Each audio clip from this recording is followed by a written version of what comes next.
Students, आज हम आपको कॉन्स्टिपेशन यानी कब्ज़ के बारे में बताएंगे। ये एक ऐसी बीमारी है जिसका जिक्र हमारे जो आयुर्विज्ञान के शास्त्र हैं, जो चरक ने, सुश्रुत ने या धन्वंतरी ने हमें दिए हैं, उनसे लेके आज तक हर पुस्तक में इसका जिक्र है। इसे कब्ज़ कहते हैं। और आपको ताज्जुब होगा कि ये दुनिया में 830 करोड़ लोग अगर हैं इस समय, तो तकरीबन 500 करोड़ लोगों को कब्ज़ ज़रूर रहा होगा। और बहुत से लोगों को तो मुसलसल यानी कि कंटिन्यूअस कब्ज़ रहता है। तो मैं आज कॉन्स्टिपेशन के बारे में बताना चाहूँगा। इससे पहले मैं थोड़ा एनाटॉमी और फिजियोलॉजी का ही बता दूँ कि हमारा जो पेट है उसके अंदर दो बहुत बड़े और बहुत ही कहना चाहिए इम्पोर्टेंट पार्ट हैं, छोटी आंत और बड़ी आंत, बृहदअंत्र और क्षुद्रांत्र। तो हमारा तकरीबन 24 फुट तो होती है हमारी छोटी आंत, और जो बड़ी आंत होती है हमारी वो भी 180 सेंटीमीटर तकरीबन 6 फुट होती है। ये बड़ी आंत है आपकी, ये छोटी आंतें हैं जो इस तरह पड़ी रहती हैं, इस तरह पड़ी रहती हैं। और ये लास्ट में फिर एनस होता है। एनस से हमारा मल, हमारा वेस्ट मैटर, हमारा लेट्रिन, हमारा जिसे हम टॉयलेट कहते हैं, वो बाहर आ जाता है। तो ईश्वर ने ऐसा नियम बनाया है इसका कि अगर आप किसी व्यक्ति आपसे कहे कि मैं टॉयलेट जा रहा हूँ, मैं मल त्याग के लिए जा रहा हूँ, तो मल में दोनों चीज़ें आ जाती है, मूत्र भी आ जाता है और मल भी आ जाता है। तो ऐसा कभी नहीं होता कि आदमी मल त्याग कर रहा हो उसको मूत्र ना आए। तो ये एक बहुत ही सटीक बात है। तो हमारी जो एनाटॉमी फिजियोलॉजी इसको समझ नहीं पाई है कि ऐसा क्यों होता है। जब हम मूत्र को जाते हैं तो मल त्याग नहीं होता, बल्कि जब हम मल त्याग को जाते हैं तो मूत्र त्याग अवश्य होता है। तो इसको हम गौर करेंगे, इसके एनाटॉमी पर, फिजियोलॉजी पर। बहुत लोग ने रिसर्च की है इस पर। तो बहुत सी चीज़ें जो हमारे जहन में बस गई हैं कि घड़ी इस तरह की होती है, उसमें 2 सुई होती है, घंटा बताती है, 1 मिनट बताती है, तीसरी सेकंड बताती है। ऐसा नहीं होता। घड़ी और भी बहुत प्रकार की होती है। अब आपने डिजिटल युग में देख लिया है कि किस तरह घड़ी आ गई हैं। हम टाइम देखते हैं, हम और चीज़ें देखते हैं, बात करते हैं, बहुत डिफरेंट टाइप की है। तो साइंटिस्ट ने अनुमान लगाया है, और अनुमान भी काफ़ी हद तक सही है उनका, कि हमारे आंतों में एक घड़ी होती है और हमारी आंतों में एक ब्रेन होता है। तो जिसको साइंस अभी तक पहुंच नहीं पाई कि कौन सी तंत्रिका तंत्र है वो, लेकिन आंतें सोचती हैं। वो सोच के लिए भी सोचती हैं और दूसरे कामों के लिए भी सोचती हैं। हमारी जितने भी बॉडी में जरासीम होते हैं, बैक्टीरियाज होते हैं, जीवाणु होते हैं, कीटाणु होते हैं, वायरस होते हैं, वो उसका एक बहुत बड़ा पार्ट, बिलियंस ऑफ समझ लीजिएगा कि वायरस एंड बिलियंस बैक्टीरिया, ये हमारी आंतों का एक बहुत इंटीग्रल पार्ट है। इनको अगर हम पढ़ने लगें तो अभी तक कुल जो वायरस हैं वो 1330 तरह के वायरस हम समझ में आए हैं, जिसमें से कोविड-19 भी एक वायरस है, जिससे एक वायरस जो इंसान के शरीर पर चिपकने के बाद ही जीवित होता है, वैसे वो मृत डेड रहता है। तो कितनी अजीब बात है, उस वायरस ने तमाम दुनिया के लोगों को ये बता दिया है कि ईश्वर की बनाई हुई चीज़ें जो हैं आपको जितना लाभ पहुंचाती हैं, तो उसी में से अगर कोई एक वायरस आपको नुकसान पहुंचाना चाहे तो आप बच नहीं सकते उससे। आपके साइंटिस्ट, आपके वैज्ञानिक, आपके डॉक्टर्स सब फेल हो जाएंगे। आपने देखा कि कोविड-19 में 2 वर्ष तक पूरा विश्व बंद रहा। विश्व की जो मसाजिद थी, मॉस्क थी, मंदिर थे, साइनागोग थे और चर्च थे, वो भी बंद कर दिए गए। रेलगाड़ी, हवाई जहाज़ सब बंद कर दिए गए। तो आप देखें ये सब क्यों होता है ऐसा। वो इसलिए होता है ताकि हम जानें कि हमें जो दुनिया में भेजा गया है वो अकाउंटेबिलिटी क्या है। और अकाउंटेबिलिटी तभी समझ में आती है जब हम ईश्वर की महानता को जानते हैं। तो ईश्वर की महानता को अगर जानना है तो मैं मेडिकल साइंस पढ़ाता हूँ। नेशनल मेडिकल कॉलेज में जो हमारे कोर्सेज़ हैं, चाहे वो होम्योपैथिक डिप्लोमा हो, आयुर्वेदिक डिप्लोमा हो, नेचुरोपैथिक डिप्लोमा हो, और चाहे यूनानी का डिप्लोमा हो, तो जितने भी डिप्लोमाज हमारे यहाँ डिग्री कोर्स हैं वो सब में एनाटॉमी फिजियोलॉजी ज़रूरी होती है। तो मेरा कहना ये है कि जो हमारे रेशियो है शरीर का, यही रेशियो जो है अप्रोक्सीमेटली पूरे विश्व का है, यानी कि 71% वाटर है या समुद्र है और 29% लैंड है, ज़मीन है। तो यही रेशियो हमारे शरीर का है कि हमारे जो लिक्विड है हमारे शरीर में वो 70% के बराबर, तकरीबन बराबर है, 71% तक है। और 29% जो है हमारा, जो अगर हम वेट करें, मान लो कोई 100 किलो का व्यक्ति है तो उसमें 70-71 किलो जो है वो लिक्विड होगा, यानी कि पानी होगा। तो यही रेशियो अगर हम रखते हैं अपने खुराक में, डाइट में रखते हैं, तो खुराक जो हम लेते हैं उसमें अगर यही 29-71% का रेशियो रखें, 2-4% ऊपर नीचे हो सकता है, लेकिन ऐसा ना हो कि आप जो हैं 71% लिक्विड की बजाय, पानी की जगह या ऐसी चीज़ें जो मशरूबात हैं उनकी जगह आप जो हैं वो सॉलिड लेने लगें। अगर इस तरह का हमारा एटीट्यूड रहेगा या ऐसी हमारी मेंटलिटी रहेगी तो हमें लाजमी कब्ज़ होगा। और सेकंड चीज़ क्या है जो मैंने कई बार बताई है, फिर बता रहा हूँ, कि हमारा जो बॉडी का ख़ास तौर से हम टेस्ट कराते हैं तो pH वैल्यू जो है वो 7.4 रहनी चाहिए। 7.4 नहीं रहेगी तो हमें प्रॉब्लम्स होने लगेंगी। तो हम कब्ज़ तो आम तौर से सभी को हो जाता है, सभी को रहता है। और इसकी जो सबसे बड़ी वजह आज जो है मॉडर्न वर्ल्ड में, जब ये कहना चाहिए सोशल मीडिया का वर्ल्ड है इस वक्त, और लैपटॉप का वर्ल्ड है, कंप्यूटर का वर्ल्ड है, तो हर आदमी जो है, चाहे बैंक में बैठा है वो, ऑफिस में बैठा है वो, या IAS ऑफिसर है या कोई और ऑफिसर है, वो सब के सब जो हैं टोटल जो है एक कुर्सी पे बैठ जाते हैं और फिर लंच में उठते हैं, लंच कर लेते हैं, उसके बाद फिर कुर्सी पे बैठ जाते हैं शाम के 5 बजे तक। लॉन्ग स्टैंडिंग कुर्सी पे बैठना, गर्दन नीचे रखना, ये सारी चीज़ें जो हैं हमें कब्ज़ की तरफ ले जाती है, हमारी जीवन शैली को बदल देती है। तो इंसान जो है अगर अपनी जीवन शैली को समझे, वो अपने एनाटॉमी को समझे, अपने शरीर की फिजियोलॉजी को समझे, अपने डाइजेशन को समझे, और इस पे सबसे बड़ी महिमा ईश्वर की समझे कि उसने हमारे ज़ुबान में जो टेस्ट बड्स दिए हैं उनमें लज्जत रखी है, उनमें टेस्ट रखा है। अगर ये आपके टेस्ट बड्स ख़त्म हो जाएं तो आप कितनी भी अच्छी चीज़ दुनिया की खा लें तो आपको कोई लज्जत, कोई जायका, कोई स्वाद नहीं आएगा, आप जो हैं महरूम हो जाएंगे। तो चीज़ों में स्वाद जो होता है वो तभी हमें रियलाइज़ होता है जब हमारी टेस्ट बड्स सही काम कर रही हो। तो हमारा डाइजेशन जो है वो सलाइवा से शुरू हो जाता है। जो हमारे मुंह में सलाइवा बनता है वहाँ पर इस तरह के एंजाइम्स होते हैं और वो हमारे भोजन को जब हम नीचे ले जाते हैं तो उसके चारों तरफ लिपट जाता है, और लिपटने के बाद बहुत जल्दी अगर हम खाते हैं तो वो सलाइवा उस पर लग नहीं पाता। इसलिए कहते हैं कि इत्मीनान से खाओ।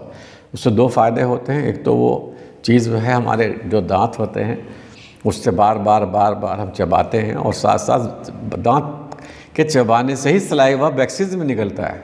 जिन लोगों का सलाइवा नहीं निकलता उन लोगों के दांत बहुत जल्दी गिर जाते हैं, उन लोगों को प्रॉब्लम रहती है, उनको गले की प्रॉब्लम रहती है, दूसरी प्रॉब्लम भी हो जाती है। तो इस तरह से अगर हम यहाँ से चलेंगे तो फिर हमारा जो ये अन्न की नली है, ओसोफेगस है, तो इससे ये तर रहनी चाहिए कहें सलाइवा से, और सलाइवा से जब भी रहेगी जबकि हम जो क्वांटिटी मैंने बताई उतना वाटर लेते रहेंगे, उतना पानी लेते रहेंगे, उतना लिक्विड लेते रहेंगे। और लिक्विड में भी ये नहीं कि हम कोल्ड ड्रिंक लें, शराब पीने लगें कि कोल्ड ड्रिंक इससे पूरा करें परसेंटेज, ये नहीं होगा। ये हमारे जो आज़ाए रईसा हैं उनको तो नुकसान देगा ही, साथ साथ हमारी आंतों को, हमारे पेट को और हमारी बड़ी आंत को, हमारे एनस को, मतलब सब चीज़ों को नुकसान पहुंचाता है। तो हम जो खुराक लेते हैं, पहले तो मैं पहचान बता दूं कि जिसकी पहचान होती है, इसके कब्ज़ होने से हमारे गिरा गिरा जिस्म रहता है और बहुत ज़्यादा कब्ज़ हो जाता है तो मुंह से बदबू आने लगती है, और जब बैड स्मेल आती है मुंह से तो साथ में कोई बैठना पसंद नहीं करता, पति पत्नी के संबंध खराब हो जाते हैं। और जब पानी हम कम पीते हैं या लिक्विड हम कम लेते हैं तो हमारे जो बॉडी में जो पथरी बनने लगती है, चाहे वो किडनी में बनती हो या गॉल ब्लैडर में बनती हो, तो उन लोगों को जिनको कब्ज़ रहता है तो उन लोगों को ख़ास तौर से स्टोन फॉर्मेशन हो जाता है। तो हम ये ध्यान रखें, अगर आपको टेंडेंसी है स्टोन फॉर्मेशन के गॉल ब्लैडर में ख़ास तौर से, तो आप जो हैं हाई फाइबर डाइट लें और साथ साथ जो पानी लें वो भी TDS उसका ज़्यादा ना हो, मतलब 300 से 500 के बीच में हो या 200 से 500 के बीच में हो। तो इस तरह का अगर आप लेंगे, मिसाल के तौर पे बहुत से लोगों को शौक़ होता है आजकल कि वो मिनरल वाटर लेते हैं, नाम तो उसका मिनरल होता है लेकिन उसमें मिनरल नहीं होते, तो उनका TDS 25 से ऊपर नहीं होता। तो आप ऐसा पानी ना लें, आप ऐसा पानी लें इसके अंदर कैल्शियम भी हो, मैग्नीशियम भी हो, फास्फोरस भी हो, आयरन भी हो, जो जितने भी एलिमेंट्स ईश्वर ने रखे हैं ज़मीन में वो पानी में घुल के हमारे अंदर शरीर में जाते हैं। इवन देन जो औरम है, सोना है और चांदी है, वो भी जाता है। जिन्हें कब्ज़ होता है उन्हें हम चांदी के गिलास में पानी बताते हैं। ये नेचुरोपैथी का तरीका है कि उनको इलाज हो और दवाई ना हो उनके। तो अगर वो कंटिन्यूस चांदी के गिलास में पानी रखें और सुबह को रोज़ पानी पिएँ तो उससे सिर्फ पानी से ही ठीक हो जाता है। जो हमारा व्रत अंत्र और जो बड़ी आंत होती है, छोटी आंत होती है, जहाँ पर इसका जोड़ होता है, अगर वहाँ पर थोड़ा सा भी ट्विस्ट कर गई वो, या थोड़ी सी भी स्वेलिंग है या थोड़ा सा भी वहाँ पर कोई अवरुद्ध पैदा हो गया तो वो ठीक हो जाता है चांदी के गिलास से पानी पीने से। और सेकंड चीज़ क्या है कि मैं चाहता हूँ कि बगैर दवा के हो, दवाई तो मैं आपको बता ही दूँगा सारी, कि हमारी जो आंतें हैं उसमें एक हिस्सा होता है कोलोन। तो ये कोलोन है, इसका आजकल ट्रीटमेंट चल रहा है, अमेरिका में भी चल रहा है, इंडिया में भी चल रहा है। हम लोग दिल्ली में गए थे, वहाँ पर देखा हमने, तो कोलोनिक थेरेपी कहलाती है। लेकिन कोलोनिक थेरेपी कराने के लिए एहतियात होनी चाहिए कि आपको हार्ट का मर्ज़ ना हो, आपको किडनी का ऑपरेशन ना हुआ हो, आपकी क्रेटिनिन, आपका जो है यूरिक एसिड वो नॉर्मल हो, तो वो भी करा सकते हैं। वो सिर्फ पानी डाला जाता है हाथों में, और उसमें पानी जो होता है वो भी हर्ब्स का होता है। हर्ब्स यानी कि जैसे आपने सौंफ को कारक ले लिया तो वो काफ़ी मात्रा में डाला जाता है और फिर उसको निकाला जाता है। तो हमारी आंतें जो हैं वो, जो उनमें अवरुद्ध पैदा हो गया, जो हमारे कीटाणु मर गए, जो हमारे, क्योंकि देखिए सबसे बड़ी चीज़ मैं एक और बता दूं आपको इस बात में बीच में ही, हमने जो भी बताया था कि आंतों में घड़ी होती है, तो हर इंसान को इसका आभास होना चाहिए। देखिए हर जगह एक घड़ी होती है, कहाँ होती है वो, कुछ घुटनों में बताते हैं, कुछ हाथों में बताते हैं, कुछ दिमाग में बताते हैं। अगर आपको कहीं मान लो जाना है, ट्रेन पकड़नी है, आपको फ़्लाइट पकड़नी है, सुबह 3 बजे उठना है, आपने अलार्म लगाया, लेकिन अलार्म बजने से पहले 1-2 मिनट पहले आप उठ जाते हैं, तो ये ईश्वर आपको उठाता है। तो इसने आपके अंदर ये इंतज़ाम किया है, ये अलार्म तो आप चला है और हिसाब लगा के सेट करके लेट जाते हैं। लेकिन इंसान के, ईश्वर के बंदे जो हैं वो तो बहुत हज़ारों साल से इस ज़माने में है। एक ज़माना था जब स्टोन एज थी, कोई किसी किस्म का कानून ही नहीं था दुनिया में, सारे लोग एक साथ रहते थे, ना औरत मर्द का था, ना शादी कंसेप्शन था, ना मज़हब का कंसेप्शन था, ना किसी तरह का कंसेप्शन था। तो वो सारे लोग रहते थे। उसके बाद में एग्रीकल्चर एज आई तो पता चला एग्रीकल्चर एज से कि शादी की ज़रूरत पड़ गई, क्योंकि ज़मीन कैसे बटेगी, ज़मीन पे खेती कौन करेगा। तो ये सारी चीज़ें आई फिर। तो हमें जो कब्ज़ है ख़ास तौर से, वो कब्ज़ रहता है हमें हमारे टाइम पर सोच के ना जाने से। तो अगर हम टाइम को रेगुलेट कर लें, टाइम को अगर हम रेगुलेट कर लेते हैं अपने सोच के लिए, तो फिर हम जैसे ही सुबह को मान लो हमारा 6 से 6:30 के बीच में है सुबह को, प्रातः में ज़्यादातर ये समय होता है, या जब गर्मियाँ होती हैं तो 5 साढ़े 5 बजे होता है। तो उस समय जो है टॉयलेट जाएं, और जिनको हल्का सा पानी कम पीते हैं तो वो सुबह के समय शहद ले लें, थोड़ा सा नींबू डाल लें उसमें, हल्का गर्म निवाया पानी हो। शहद को उबालना नहीं चाहिए, शहद की क्वालिटीज़ ख़त्म हो जाती हैं। शहद में जो ईश्वर ने बहुत बड़े गुण रखे हैं जो डिटॉक्सिफाई करते हैं हमारे हाथों को, वो ख़त्म हो जाती है क्वालिटी। तो उबले हुए पानी में और उसमें थोड़ा पानी मिला करके जब वो नीम गर्म हो जाए, यानी कि आधा गर्म हो जाए, तब उसमें शहद मिला करके 2 गिलास पानी, 1 गिलास पानी, 3 गिलास पानी तक हम पी सकते हैं।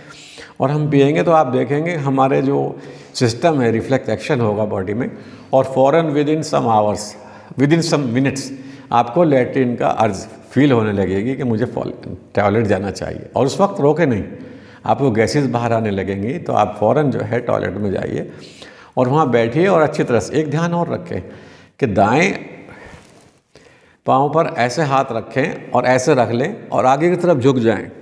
जितना आप झुकेंगे उतना आपका कोलोन खुलेगा, उतना आपकी आंतें खुलेंगी, और जितना झुकेंगे उससे आपकी गैसेस हैं, आपका जो आपने अभी दवा ली है, सॉरी पानी लिया है, वो डिटॉक्सिफाई कर देगा। तो आपका बिल्कुल पूरे दिन आपको गैस नहीं बनेगी।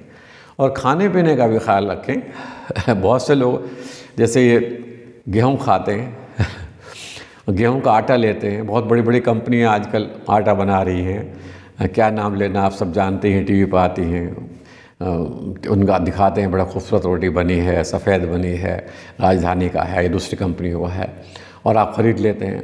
तो होता क्या है कि इनसे 80% प्रोटीन निकल जाती है, क्योंकि जब इसका छिलका उतारा जाता है तो प्रोटीन और हाई फाइबर गेहूं से ख़त्म हो जाता है, विटामिन्स ख़त्म हो जाते हैं, विटामिन ई ख़त्म हो जाता है, जो हमारे जोड़ों को और ख़ास तौर से घुटने को, जो हमारे घुटनों में खास चलने में दिक्कत होने लगती है, वहाँ परेशानी होती है। दूसरी जो हम तेल लेते हैं, जो तेल हमारे घरों में होता है, वो भी कब्ज़ करता है, क्योंकि जितनी भी हम रिफाइंड ऑयल लेते हैं, तो ख़ास तौर से आप दिल के डॉक्टर पर जाइए, डीएम कार्डियोलॉजिस्ट होगा, वो बताएगा आपसे, आप जो हैं रिफाइंड ऑयल लीजिए।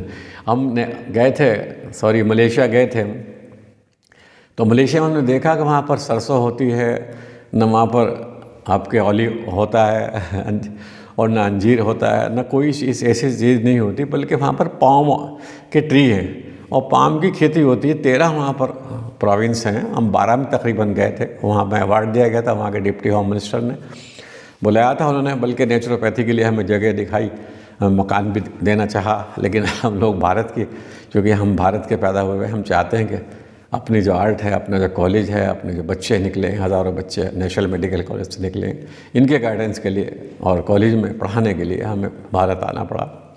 तो हमने वहाँ से छोड़ दिया, लेकिन हमने देखा कि वहाँ से जो तेल आता है, इंडिया में 60% से ज़्यादा तेल जो है मलेशिया से आता है। तो मलेशिया से जो तेल आता है, उस तेल को फिर बॉम्बे में कोई ख़रीद लेते हैं, ख़रीदने के बाद में उसको रिफ़ाइंड करते हैं, बड़े पानी के जहाज़ों में आता है। तो उसको रिफ़ाइंड जो किया जाता है, बहुत बड़े बड़े बॉयलर्स होते हैं, उनके अंदर जो है तो इस तरह से केमिकल डाले जाते हैं जो वो उनका पार्टिकल्स टूट जाते हैं। तो उस तरह के जब जैसे सोडा डाला जाता है, उसमें ये सोडा, खाने का सोडा नहीं डालना, कपड़े धोने का सोडा डाला जाता है और चीज़ डाली जाती है, तो क्या होता है उसमें एकदम आग लगती है तेल में, और आग लगने के बाद में उसके मॉलिक्यूल्स टूट जाते हैं और वो जो गाढ़ा गाढ़ा उसकी डेंसिटी कम हो जाती है और वो पतला तेल बन जाता है, उसे रिफाइंड कहते हैं। जब वो हम खाते हैं तो वो हमारे जो अंदर एंजाइम्स है, HCl है, जो निकलता है डाइजेशन के लिए, वो उसको नुकसान पहुंचाता है, क्योंकि उसके अंदर जो केमिकल्स हैं वो डिफरेंट तरह के रिएक्शन करते हैं।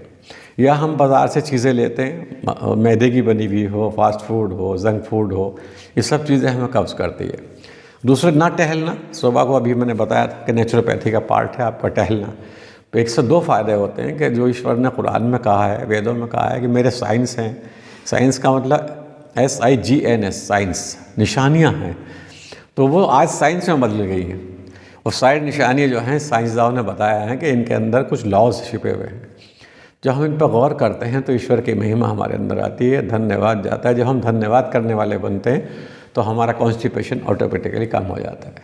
तो सुबह को टहलना, ख़ास तौर से मंडूक आसन ऐसे किया जाता है, ऐसे दबाए के, ये दबाइएगा, तो ये यहाँ से दबाएंगे इस तरह से, और फिर अपनी नाक ज़मीन पर लगाएंगे, हम पलथी मार के बैठ जाएंगे, तो हमारी जो आंतें हैं ये खुल जाएंगी।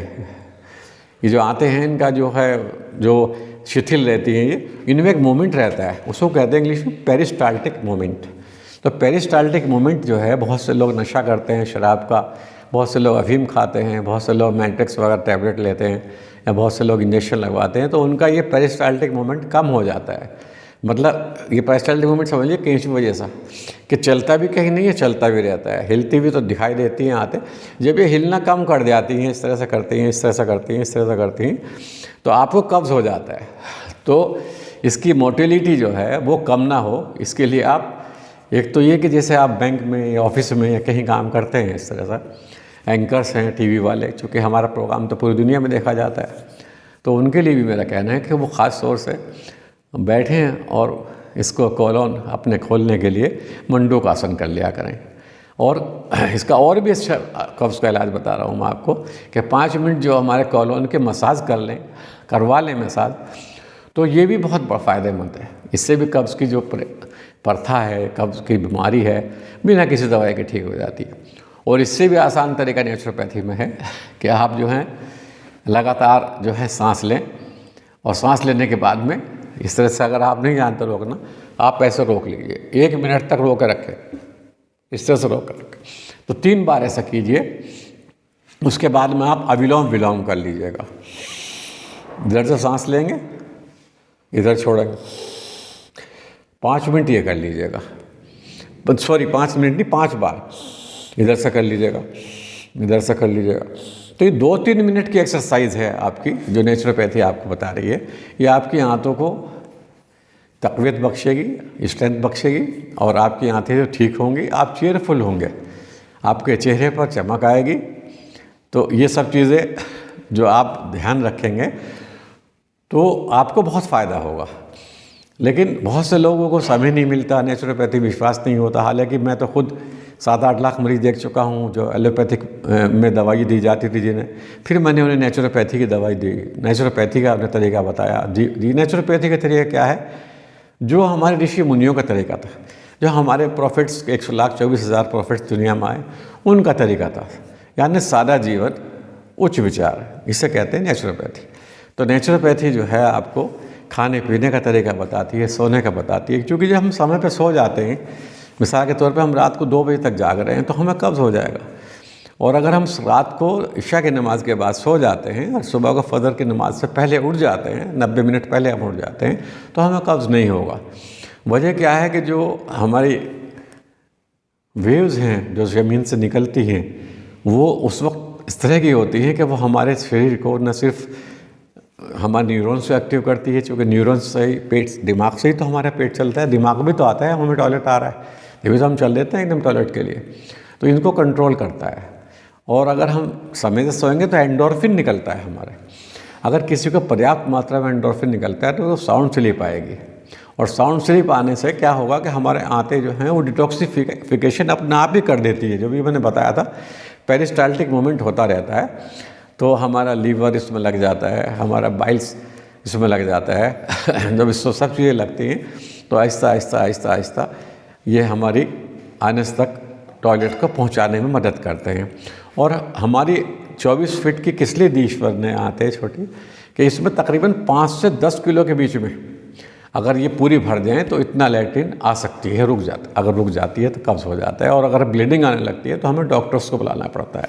तो डॉकोसेट नाम से एक मेडिसिन आई है, वो डालते हैं आंतों में। वो आंतों में जो हमारा मल सख्त हो गया है तो उसको घोल लेती है अपने में, घोलने के बाद में वो निकल जाता है। तो ये हमें फिर डॉक्टरी सेवा लेनी पड़ती है अगर हम इस बात को नहीं मानते। और वैसे तो बहुत दवाई हैं, ईश्वर ने देखिए अंजीर रखा है, हमारे ऑलिव रखा है, खजूर रखी है, अमरूद रखा है, तो इनमें है। और आजकल ख़ासतौर से सर्दियों में बाजरा है, जवार है, मक्का है, गेहूं है, का छिलका ना उतारिएगा, इन सबको इकट्ठा पिसवा लीजिएगा आप, और देखिए आपको ये आपका बिल्कुल एक तरह से अनमोल आटा बन जाएगा। आपका कब्ज़ ठीक होने लगेगा। आप उस आटे में डाल सकते हैं, या आप दलिया बना लें, तो आप मक्का को थोड़ा सा मिक्सी में कर लें, बाजरे को कर लें, और थोड़ा सा तिल डाल दें उसमें। सर्दियों में तो तिल भी बहुत फ़ायदा देते हैं, वैसे भी चिकनाहट पैदा करते हैं। और साथ साथ जो है उसमें मूंग की दाल डाल लें, छिलकों वाली। कोई भी दाल डालें आप दलिए में तो छिलके वाली होनी चाहिए। तो छिलके जो होते हैं हमारे, वो हमें कब्ज़ से बहुत जल्दी निजात देते हैं। और हमें ख़ासतौर से मूंग की दाल में प्रोटीन होता है, तो प्रोटीन की कमी से जो कब्ज़ हो जाते हैं तो वो पूरा हो जाता है। और अब फिर भी अगर आपकी आंतों में मैं देखता हूँ ऐसी प्रॉब्लम हो जाती है, तो उसमें हम क्या करें कि साबूदाना ले लें, उसकी खीर बना लें, उसमें सालिम इसबगोल डालना चाहें तो वो डाल लें, नहीं तो नहीं, कोई बात नहीं, नहीं डालते आप तो उसकी भुस्सी डाल लीजिएगा। हस्क जो होती है उसको आप 2 चम्मच डाल लीजिए उसमें, तो वो जो आप डालेंगे तो उससे आपका रोज़ाना ले दीजिए। बहुत शदीद कब्ज़ है आपको, यानी क्रॉनिक कब्ज़ है आपको, तो 3 महीने तक लगातार इसको करें, तो आपकी जो प्रोबायोटिक्स हैं जो मर गए थे वो भी बनेंगे, साथ साथ ये भी लें, और सुबह के टाइम में योगर्ट ले लें। दही से भी अच्छे होते हैं, दही में 3 कीटाणु होते हैं और योगर्ट में 4 होते हैं, जो आपको आंतों की टीबी से ही बचाता है और आपको कब्ज़ से ही बचाता है। तो योगर्ट आप मंगा लें, हमारे इंडिया में दही ज़्यादा खाते हैं, योगर्ट नहीं मंगाते। तो इसके बहुत सारे इलाज हैं, लेकिन मैं अंत में यही कहना चाहूँगा आपसे कि देखिए, हमें अगर हमारा पेट ठीक है और हमें कब्ज़ नहीं है, हमें भूख ठीक लग रही है, तो हमारे चेहरे पे भी रौनक रहेगी, मुंह से बदबू भी नहीं आएगी। इवन देन कैंसर वगैरह भी जो होते हैं वो कब्ज़ की वजह से हो जाते हैं, हार्ट की बीमारी भी कब्ज़ की वजह से हो जाती है। तो आप अगर बचना चाहते हैं, जैसे आपके मुहासे हो जाते हैं, चेहरा ख़राब हो जाता है, स्किन ख़राब हो जाती है, तो आपको ध्यान रखना होगा कब्ज़ से। कब्ज़ से तो आप बिल्कुल आसानी से, चूँकि नेचुरोपैथी का विभिन्न तरीका बता दिया आपको। और वैसे अंग्रेज़ी में डल्कोलेक्स नाम से आती थी पहले, अब डल्कोफ्लेक्स नाम से आने की टैबलेट, तो उसमें जो है आपका ये हर्बोलेक्स है और डल्कोलेक्स है, और साथ साथ आपके जो अगर ऑयल वगैरह है, और बहुत से इस तरह की चीज़ें आती है, क्रीमेफिन है, और चीज़ें आती हैं जो मल को पतला करती हैं, बाहर निकालती हैं।